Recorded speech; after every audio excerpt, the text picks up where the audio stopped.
Hoping to hear from President Trump in his State of the Union address tonight. Joining us from Capitol Hill is Congressman Lance, Republican of New Jersey, and a member of the Problem Solvers Caucus. The Problem Solvers are in favor of a pathway to citizenship for DACA arrivals and also boosting funding for border security. Congressman Lance, it's great to see you again. Thank you so much for joining us. First of all, let's start with the State of the Union. What do you hope to see when President Trump speaks tonight?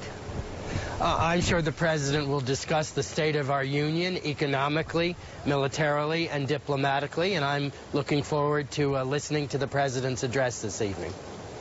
What do you need to hear in order to head towards more bipartisanship and try to gap this huge divide that we're in politics? We have to work in a bipartisan capacity on making sure the government remains open, and that will occur over the next several weeks. And I think we should have a solution regarding DACA, and that's why I have endorsed the proposal of the Problem Solvers Caucus. I am a member of that caucus, and I hope the president speaks this evening as he spoke in Davos, and that was an inclusive speech, and I hope and expect that tonight's speech will be inclusive as well. So, Congressman, yesterday we heard the president in impromptu remarks say that he knows he has to reach across the aisle. He needs some Democrats to go along in the immigration issue. Has the administration reached out to you on your proposed solution? Do you have any reason to believe they might be moving toward your approach?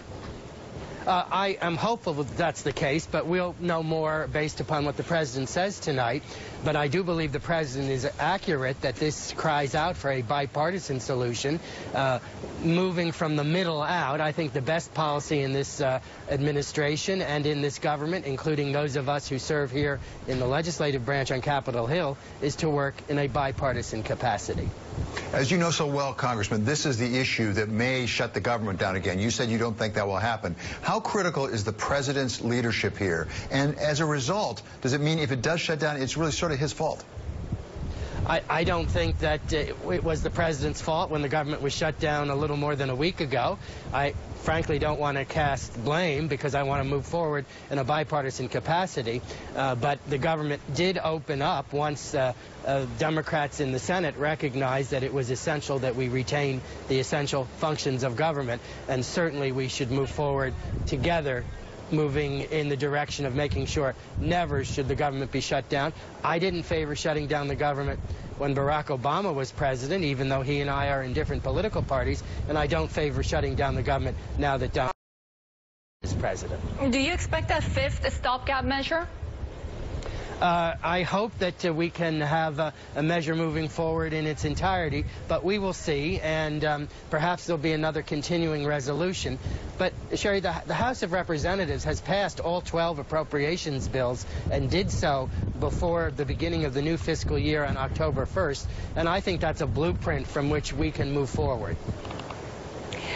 Moving forward will be a key issue when it comes to the midterm elections in November and how every candidate does. We've just heard from your Republican colleague from New Jersey, Representative Rodney Frelinghuysen, that he's announced he's retiring. You voted against the tax cuts because you know that it will hurt your constituents. Do you believe your constituents can differentiate you from the GOP and President Trump? And are you planning to run in the 2018 elections? Yes, I'll be a candidate for re-election. I'm disappointed that Congressman Frelinghuysen is not seeking re-election. He's a tremendous member and has served with great distinction. I represent a district that is highly educated and sophisticated, and I will be judged based upon my record here on Capitol Hill, and I am confident that my views are the views of the overwhelming majority of the residents of the district I have the honor of serving. Congressman, finally, looking forward to tonight, what is the one thing that if you could insert into these remarks you would insert, and not just sort of happy talk or coloration, but really some down payment from the president and the Republicans on true bipartisanship? True bipartisanship means that we have to fund the government for the remainder of the fiscal year, and I want to hear from the President of the United States that he intends to work with leaders on both the House and the Senate, both Republicans and Democrats, on this issue, and I think this provides him with an opportunity to do so, and I would urge my Democratic colleagues to come to the table in the spirit of bipartisan cooperation. Many thanks. That's truly helpful. Congressman Leonard Lance, he's Republican of New Jersey. Great to have you back with us, sir.